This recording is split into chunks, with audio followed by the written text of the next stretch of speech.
هتقول ايه بالانجليش لما حد يقولك خبر حلو، او حد يقولك ان هو حصل على وظيفة، اتجوز، خبر حلو، هتقوله I'm happy؟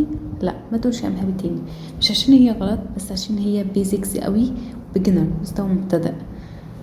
موقف حقيقي، مثلا حد قالك I got the job، هتقوله ايه بقى؟ تقوله I'm happy for you؟ لا.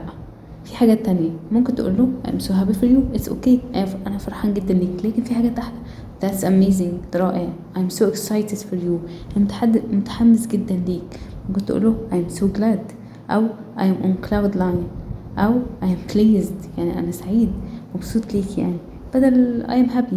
وفي بدائل تانية، طبعا في بدائل تانية، ممكن تقول I am thrilled، أو I am delighted، أو I am over the moon، معناها فرحان جدا جدا، مبسوط يعني، مبسوط قوي.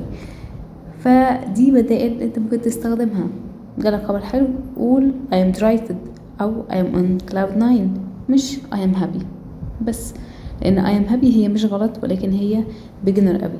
اختار جملة من اللي أنا قلتها وابدأ استخدمها من النهاردة بدل I am happy. بس لو عجبك متنساش لايك وشير.